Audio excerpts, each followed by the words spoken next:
Assalamualaikum warahmatullahi wabarakatuh. Salam. Selamat sore.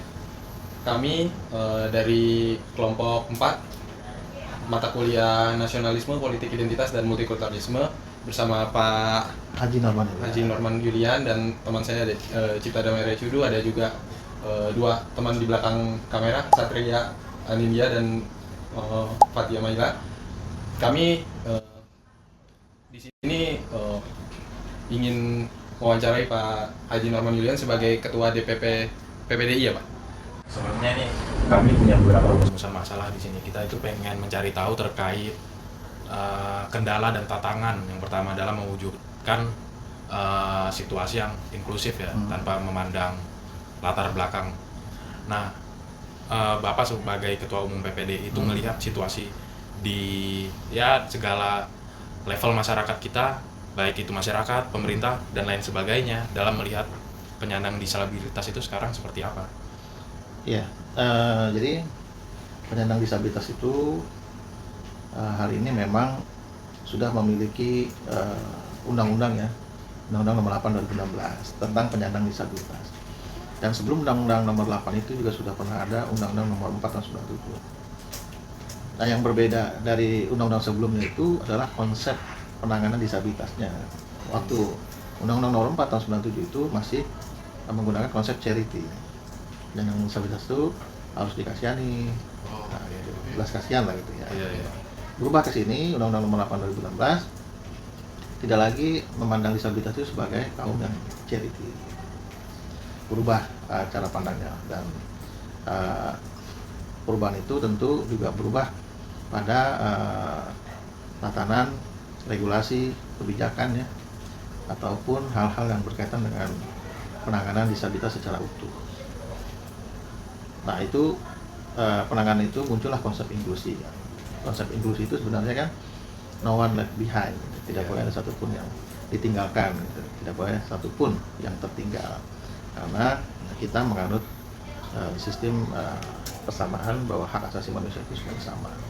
Dan Indonesia sebelum ditandatangani, sebelum lahirnya Undang-Undang Nomor 8 ini, Indonesia pun turut menandatangani konvensi Right Person with Disability internasional gitu ya. Jadi Indonesia pun ikut secara aktif secara internasional untuk mendukung dan mendorong konsep-konsep HAM lah gitu. Nah, makanya ini menjadi kerja-kerja bersama untuk bisa mewujudkan yang istilah inklusi itu pada semua sektor, baik itu pendidikan, kesehatan, ketenagakerjaan, politik pun termasuk di situ kan, dan hal-hal lain lah, hal-hal kesempatan yang sama dalam berbagai hal, berbagai sektor kesempatan yang sama dalam upaya pemenuhan hak dan sebagainya. Nah, ini menjadi pokok poin utama dari konsep inklusi itu. Jadi untuk bisa mewujudkan itu, ya pemerintah pun tidak bisa sendirian menjalankan atau mewujudkan inklusi itu, harus melibatkan semua pihak, masyarakat ya, maupun stakeholder. Ya, tadi Bapak ngejelasin ya, artinya saya pengen tahu Bapak ngelihat undang-undang yang ada sekarang itu, Undang-Undang Nomor 8 tahun 2016 ini merupakan undang-undang yang udah baik atau masih ada kekurangan? Bapak ngelihat sekarang terkait aturan yang kita punya terkait penyandang disabilitas itu seperti apa, Pak? Ya, untuk konsep Undang-Undang Nomor 8 2016 ini ya saat ini memang sudah bagus ya, mengakomodir, memberikan akomodasi kepada teman-teman disabilitas. Tapi ya yang namanya undang-undang ya kan, yang penting bagaimana pelaksanaan di lapangan.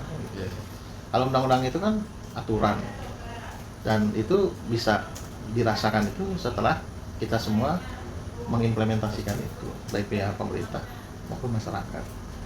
Nah, jadi ya kalau cuma sebatas undang-undang tetap tidak implementasi, sama aja seperti Undang-Undang Nomor 4 tahun 97 sebelumnya, cuma sebatas undang-undang tapi tidak implementasi. Nah, apa aja yang harus diimplementasikan? Banyak hal. Semua yang ada di dalam Undang-Undang Nomor 8 itu menyangkut tenaga kerjaan contohnya. Tenaga kerjaan itu harus ada beberapa pasal yang mengatakan kuota 1% untuk perusahaan swasta bisa memberikan menampung tenaga kerja disabilitas. Kemudian 2% untuk ASN maupun pemerintah. Nah, ini salah satu poin aja. Hari ini berjalan, tetapi belum 100%, artinya belum maksimal. Iya, iya. Itu maksimal. Berarti udah Apa yang sudah dilakukan pemerintah di Kementerian Tenaga Kerja ya? Mereka sudah melakukan itu dengan target setiap tahunnya. Contoh kayak tahun kemarin, kalau nggak salah, targetnya 700 penempatan tenaga kerja disabilitas tercapai. Tahun ini saya nggak tahu nih apa 900 atau berapa. Nah itu dilakukan oleh pemerintah, dalam hal ini lembaganya Kementerian Tenaga Kerja. Nah untuk yang sektor-sektor yang lain kita belum tahu, ya kan? Swasta ternyata masih banyak yang belum tahu peraturan itu kan. oh gitu. Kalau buat perusahaan-perusahaan swasta itu yang mantau siapa ya Pak? Apakah mereka udah ini nerapin kebijakan yang ada? Nah untuk yang memantau ini kita belum ada. Oh, sejauh ini Tetapi belum ada. Kementerian Tenaga Kerja sudah membentuk yang namanya ULD, Unit Layanan Disabilitas Bidang Ketenagakerjaan. Oke. Nah ini pun fungsinya masih belum maksimal. Masih ada yang sudah terbentuk di daerah, ada yang belum. Ada yang sudah terbentuk tapi belum ngapa-ngapain gitu. Ada yang sudah terbentuk, sudah jalan gitu. Nah ini harusnya kan ULD ini menjadi pusat ya, Iya. pusat informasi, pusat apa layanan lah itu betul, layanan terhadap upaya-upaya teman-teman mendapatkan pekerjaan. Itu di bidang swasta. Iya. Nah, bagaimana dengan bidang pemerintahan atau bidang ya belum ada juga. Oh, gitu. Ada beberapa sifatnya, ada yang spontanitas, ada yang sporadis gitu kan. Jadi belum bisa menentu. Berarti iya saya lihat, saya juga sebelum ngobrol sama Bapak, saya baca beberapa terkait peraturan perundang-undangan yang ada ya. Saya lihat udah cukup paten nih undang-undang udah bagus. Betul. Cuman dari segi penerapannya, ya cuman saya nggak begitu mengikuti perkembangan penerapannya. Jadi saya penasaran sebenarnya nih kendalanya apakah dari pemerintahnya atau dari masyarakatnya yang belum memahami. Masyarakat belum memahami kan mungkin karena kepedulian mereka terkait hak-hak identitas para difabel itu masih relatif kurang bisa, atau karena sosialisasi Informasinya kurang. iya informasinya masih terbatas juga bisa. Iya, kendalanya kenapa ini belum terlaksana dengan baik, terimplementasi dengan baik? Bapak melihatnya itu sebenarnya apa sih kira-kira? Itu yang seperti dibilang tadi, informasinya belum maksimal, Oke. pemahaman sosialisasinya, kemudian juga pihak-pihak yang melakukan itu belum secara maksimal menyampaikan. Ditambah lagi stigma negatif di masyarakat masih tinggi. Bisa dibilang berarti permasalahan yang ada masih cukup kompleks ya. Masalahnya kompleks, nggak bisa satu dua bulan diselesaikan ya. Itu mesti berapa periode. Ya, Pak, yang tadi Bapak bilang ada beberapa pandangan masyarakat terhadap saudara-saudara yang disabilitas ini masih punya pandangan negatif. Sebenarnya apa sih Pak yang membentuk kemudian masyarakat ini menganggap teman-teman atau saudara-saudara kita yang disabilitas ini memiliki apa ya, kayak apa, sama masyarakat itu terlihat dipandang negatif, padahal kalau kita lihat masalah kemampuan dan lainnya itu kan bukan hanya dinilai dari fisik tapi kan bisa menggunakan otak atau lainnya kan. Kemudian apa Pak yang jadi permasalahan? Ya ini merubah cara pandang masyarakat. Iya. Kan tadi konsep penanganan sudah berubah dari charity menjadi mandiri ya. Iya. Nah, begitu juga cara pandang harus dirubah.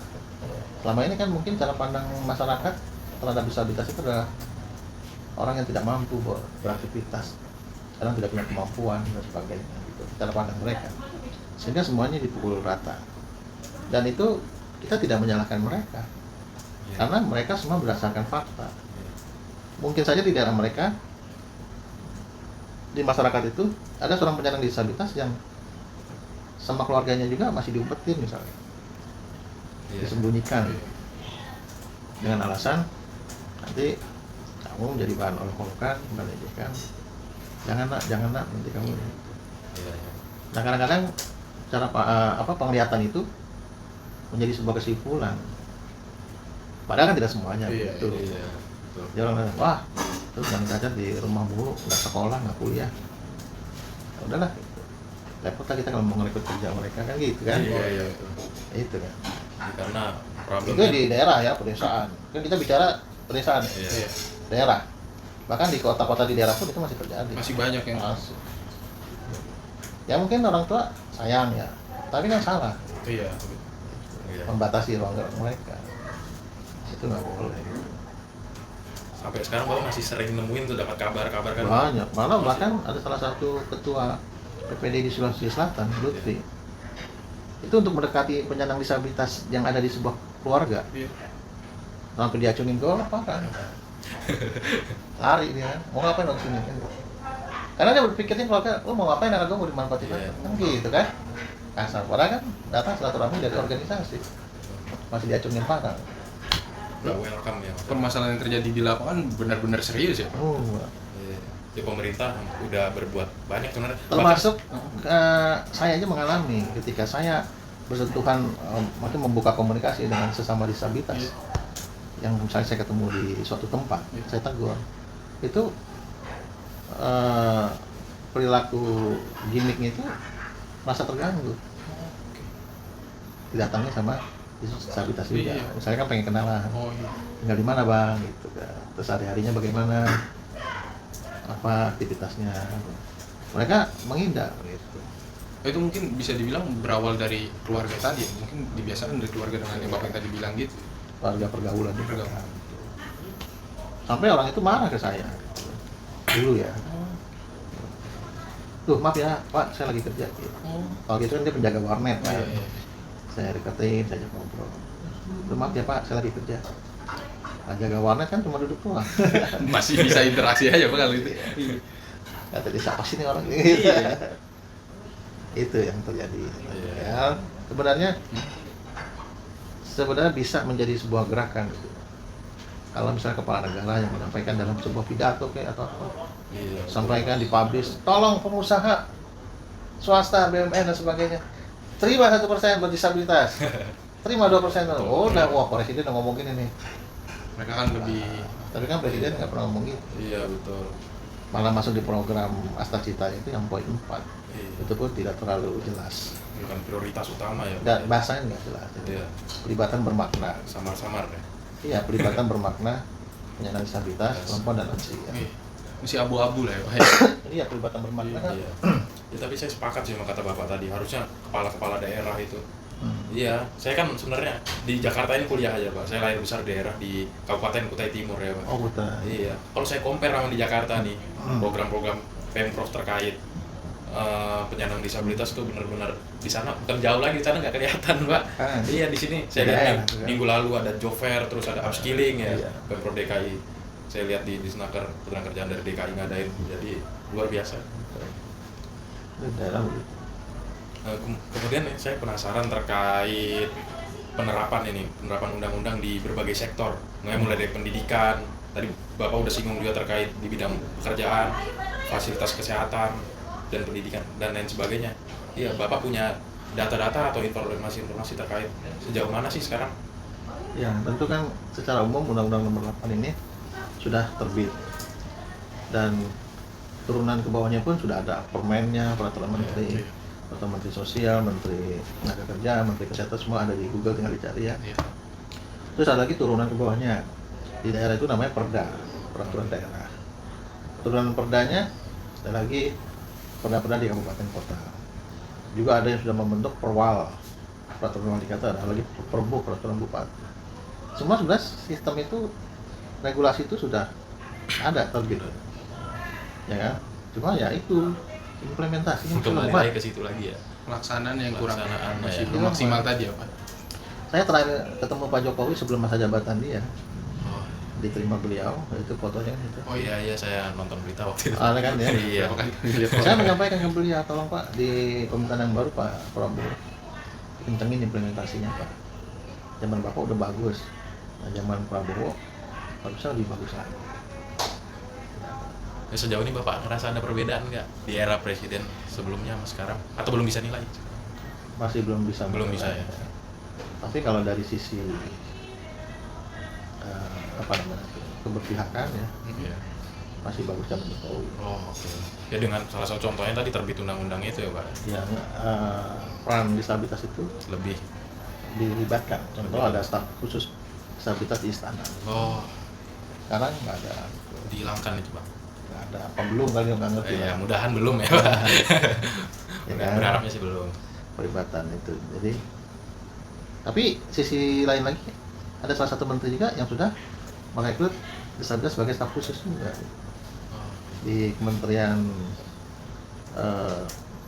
tunanetra sih dia. Kementerian Tanaman Modal siapa namanya? Yang ganti Bahlil kan? Tokoh terkenal juga. Itu kan saya berapa kali sih Pak lihat. Saya ring-ring satunya menteri ada para difabel. Waktu itu Dito Artejo saya lihat ada teman-temannya ya para disabilitas juga, dan saya ngobrol kerjanya bagus katanya. Iya. Jadi terus di KSP juga zaman Jokowi Kantor dulu Staf ada Presiden, disabilitas. Oh iya. Muldoko dulu. Sekarang nggak ada. Padahal cita-citanya ada pelibatan yang bermakna. Iya. Sebenarnya masalah besarnya itu ya tadi di implementasinya Pak, justru sebenarnya kalau di regulasinya sudah cukup baik lah bisa dibilang gitu. Implementasinya. Kendalanya yang tadi Bapak sampaikan ya.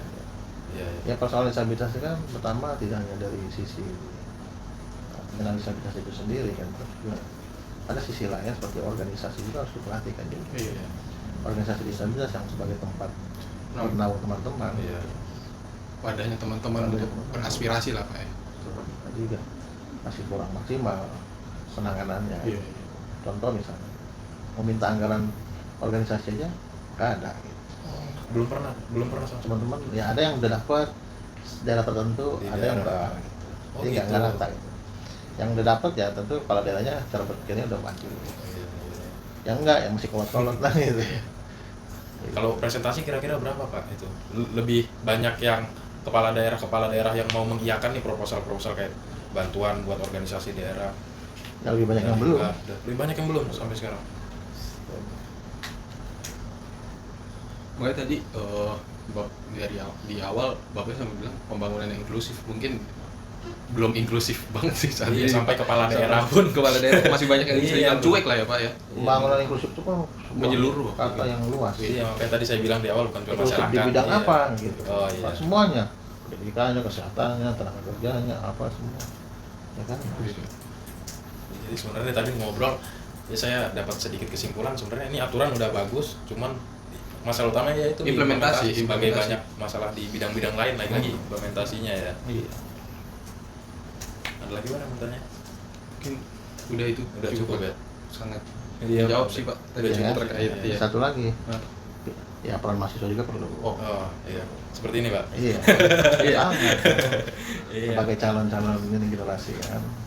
Jadi saya sering berkegiatan di beberapa kampus di UIN Banten, UIN Jogja, UNESA, Surabaya dengan mahasiswa-mahasiswa kumpul bicara tentang disabilitas. Nanti ketika mereka masuk lulus terus menjadi bagian Iya.